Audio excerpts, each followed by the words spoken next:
आज के इस वीडियो में हम बात करेंगे बॉर्डर सिक्योरिटी फोर्स सीमा सुरक्षा बल की न्यू रिक्रूटमेंट नोटिफिकेशन के ऑनलाइन फॉर्म अप्लाई प्रोसेस के बारे में। तो फ्रेंड्स यहाँ पर देखिए जो ये नोटिफिकेशन है इसमें फ्रेंड्स आप अप्लाई कर सकते हैं 15 अप्रैल 2024 तक, जिसमें आपके फ्रेंड्स वेरियस ग्रुप बी और ग्रुप सी पोस्ट के लिए नोटिफिकेशन आपका जारी किया गया है।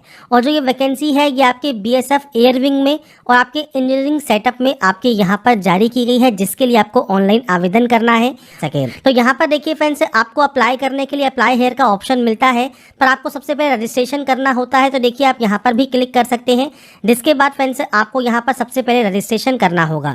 अगर आप पहले से रजिस्टर हैं बीएसएफ की वेबसाइट पर तो डायरेक्टली लॉगिन यहाँ से कर सकते हैं मेल आईडी और पासवर्ड के साथ। और पहली बार रजिस्ट्रेशन कर रहे हैं तो आपको फ्रेंड्स आपका जो पर्सनल इन्फॉर्मेशन है इसमें सबसे पहले आपको यहाँ पर नाम देना होगा, मोबाइल नंबर देना होगा और आपको मेल आईडी यहाँ पर एंटर करनी होगी।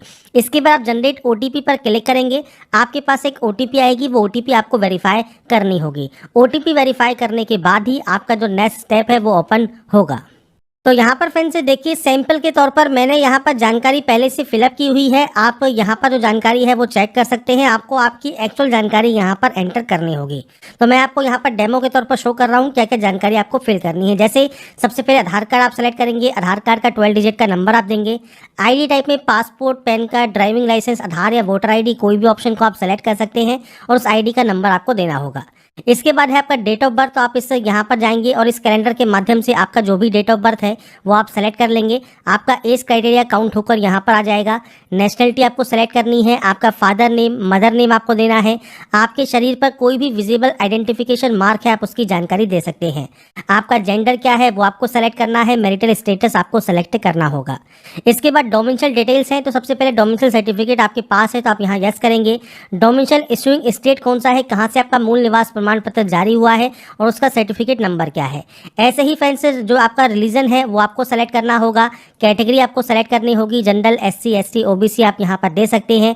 आपका जो कास्ट सर्टिफिकेट है उसका नंबर क्या है, किसने ये इशू किया है, किस डिस्ट्रिक्ट से ये इशू हुआ है, किसने ये इशू किया है। तो आपको यहाँ पर तहसीलदार, सिटी मजिस्ट्रेट, आपके एसडीएम सभी के ऑप्शन आपको मिल जाते हैं और इशूइंग डेट क्या है वो जानकारी आपको देनी होगी।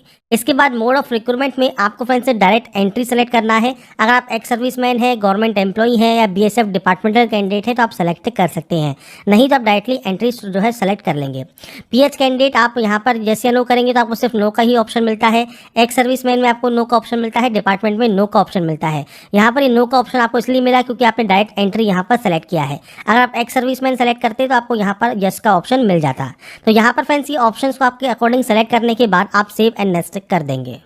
इसके बाद फ्रेंड्स आपका आता है एड्रेस सेक्शन। तो परमानेंट एड्रेस में आपका पूरा एड्रेस आप देंगे, पिन कोड आपको देना है, किस स्टेट से आप बिलोंग करते हैं, किस डिस्ट्रिक्ट से बिलोंग करते हैं, आपका विलेज या सिटी का नाम क्या है, पुलिस स्टेशन कौन सा है, पोस्ट ऑफिस कौन सा है, तहसील कौन सा है, वो आपको जानकारी देनी है।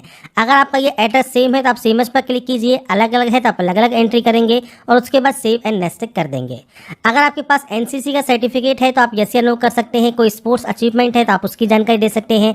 आपका हाइट कितना है, आपका चेस्ट कितना है, वेट कितना है, ये जानकारी आपको देनी होगी।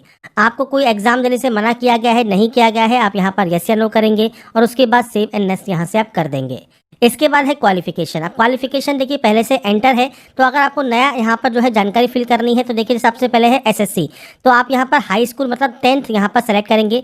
10th का सर्टिफिकेट नंबर आपको देना है, ईयर ऑफ पासिंग देना है, किस स्टेट से आपने इसको पास किया है वो आपको सेलेक्ट करना है और आपके बोर्ड का नाम कौन सा है तो आपको यहाँ पर बोर्ड के नेम की देखिए लिस्ट मिल जाती है, वो आप यहाँ से सेलेक्ट करेंगे और उसके बाद दिए गए ऐड वाले क्वालिफिकेशन पर आप क्लिक कर देंगे। ऐसे ही फ्रेंड्स आप 10+2 पास आउट है तो 10+2 सेलेक्ट करेंगे। 10+2 का सर्टिफिकेट नंबर, किस ईयर में आपने इसको पास किया है, किस स्टेट से, किस बोर्ड से पास किया है।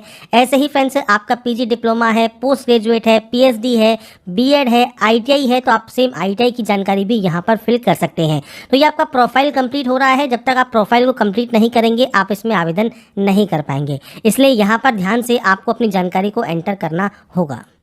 इसके बाद फ्रेंड्स अगर आपके पास कोई भी एक्सपीरियंस है तो आप उसकी जानकारी दे सकते हैं, नहीं है तो आप सिंपली नो पर क्लिक करेंगे और यहाँ से सेव डाटा को कर देंगे। इसके बाद फ्रेंड्स नेक्स्ट ऑप्शन आता है आपके सर्टिफिकेट या डॉक्यूमेंट अपलोड का। तो यहाँ पर देखिए आपको फोटो अपलोड करना है, यहाँ पर आपको सिग्नेचर अपलोड करना है। देखिए फोटो का साइज है 30 से 100 KB, सिग्नेचर का है 20 से 50 KB, जो कि आपको JPG फॉर्मेट में अपलोड करना है। आपका क्वालिफिकेशन सर्टिफिकेट जो है वो 30 से 100 KB के बीच में आपको अपलोड करना होगा।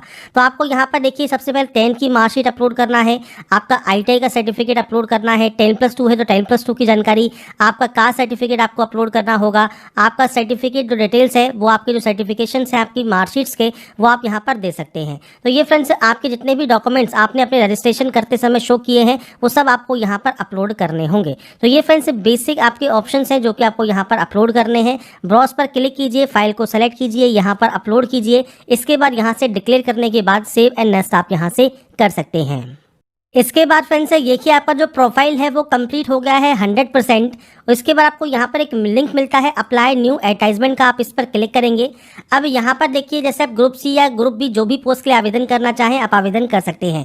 जैसे ग्रुप बी की पोस्ट जो आपकी यहाँ पर स्टार्टिंग में आपको दी गई है, मैं नोटिफिकेशन यहाँ पर ओपन कर देता हूँ तो आप ये तीनों नोटिफिकेशन को चेक कर सकते हैं। जैसे यहाँ पर SI और JE की वैकेंसी है, ग्रुप सी में आपके हेड कांस्टेबल की और कांस्टेबल की वैकेंसी है, लाइनमैन की, जनरेटर मैकेनिक की, और यहाँ पर वैकेंसी है आपके असिस्टेंट एयरक्राफ्ट असिस्टेंट SI की, और इसमें फ्रेंड्स कांस्टेबल स्टोरमैन की वैकेंसी है। तो यहाँ पर फ्रेंड्स जिस भी वैकेंसी के लिए आप आवेदन कर रहे हैं उस वैकेंसी के लिए आप यहाँ पर नोटिफिकेशन को पढ़ लें, उसके बाद दिए गए अप्लाई नाउ वाले ऑप्शन पर से आप क्लिक कर सकते हैं।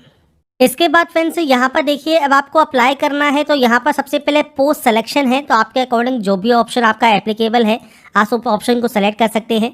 मैट्रिकुलेशन आपका यहाँ पर रिक्वायर्ड रहता है। इसके अलावा ITI सर्टिफिकेट कौन सा है आपके पास है या नहीं है आप जानकारी प्रोवाइड कर सकते हैं। जैसे आपके पास ITI है तो आप यस कर सकते हैं। अगर आपके पास 3 साल का एक्सपीरियंस है तो आप यहाँ पर यस कर सकते हैं।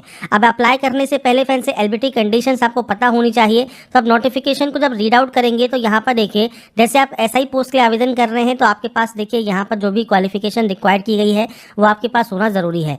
ग्रुप सी की जो वैकेंसी है हेड कांस्टेबल की या कांस्टेबल की, इसमें भी फ्रेंड्स यहाँ पर देखिए आपसे ITI मांगा है या 3 साल का एक्सपीरियंस आपके पास है, आप इसमें आवेदन कर सकते हैं। तो यहाँ पर फ्रेंड्स जो भी आपके पास जो क्राइटेरिया अवेलेबल है उसके अकॉर्डिंग आप जानकारी प्रोवाइड करेंगे। इसमें फ्रेंड्स आप जो है फिजिकल कैटेगरी आपकी फ्रेंड्स कौन सी है वो आपको सेलेक्ट करना होगा। इसके बाद आपको आपका क्वालिफिकेशन सर्टिफिकेट यहाँ पर अपलोड करना होगा। तो यहाँ पर फ्रेंड्स देखिए जो भी आपने यहाँ पर जानकारी फिल की है वो आप यहाँ पर चेक कर सकते हैं आपके पास ITI है या नहीं है। तो अगर आपने ITI पे यस किया है तो आपको यहाँ पर क्वालिफिकेशन सर्टिफिकेट अपलोड करना ज़रूरी है और उसके बाद ही आप सेव एंड नेक्स्ट यहाँ पर करेंगे। इसके बाद फ्रेंड्स आपके सामने आएगा यहाँ पर प्रीव्यू सेक्शन। तो यहाँ पर किस स्थान से आप इस फॉर्म को फिल कर रहे हैं, जहाँ से भी आप फॉर्म को फिल कर रहे हैं अभी वहाँ की जो प्लेस है वो आपको देना होगा। आपको सेंटर प्रेफरेंस का ऑप्शन मिलता है तो आप अपने अकॉर्डिंग जो भी सेंटर प्रेफरेंस देखिए इनमें से लेना चाहें वो सेंटर प्रेफरेंस आप यहाँ से ले सकते हैं। अमाउंट आपको ये पे करना होगा। अगर आप जनरल OBC EWS है तो 100 एक्स्ट्रा जुड़ जाएंगे, मतलब 147 रुपये 20 पैसा आपको जमा कराना होगा। SC ST कैंडिडेट के 47 रुपये 20 पैसा है। इसके बाद डिक्लेयर करने के बाद आप पे नाउ वाले ऑप्शन पर क्लिक कर देंगे। इसके बाद फ्रेंड्स यहाँ पर देखिए आपके सामने कुछ इस तरह का इंटरफेस ओपन होगा, कार्ड का, डेबिट कार्ड का, नेट बैंकिंग का या वॉलेट का। तो आपके अकॉर्डिंग आप जैसे भी पेमेंट करना चाहें, जैसे कार्ड है तो कार्ड डिटेल्स को फिल करके मेक पेमेंट आप कर सकते हैं। नेट बैंकिंग है तो नेट बैंकिंग की सहायता से अपना पेमेंट आप कंप्लीट कर सकते हैं। तो यहाँ से आपको सिर्फ अपना पेमेंट कंप्लीट करना है। तो यहाँ पर फ्रेंड्स देखिए जब आपका पेमेंट कंप्लीट हो जाएगा तो एप्लीकेशन डेट वाले ऑप्शन पर देखिए आपको डेट मिल जाएगी, ईयर मिल जाएगा, किस पोस्ट के लिए आपने आवेदन किया है वो आपको मिल जाएगा। और इस एक्शन वाले टैब पर जाने के बाद आपको फ्रेंड्स यहाँ पर देखिए व्यू पोस्ट डिटेल्स का ऑप्शन मिल जाता है, साथ में आपको प्रिंट का ऑप्शन मिल जाता है। आप यहाँ से आपका प्रिंट आउट सेव करके रख सकते हैं। तो मैंने आपको यहाँ प्रोसेस बता दी है कैसे आप BSF की जो रिक्रूटमेंट नोटिफिकेशन है उसका ऑनलाइन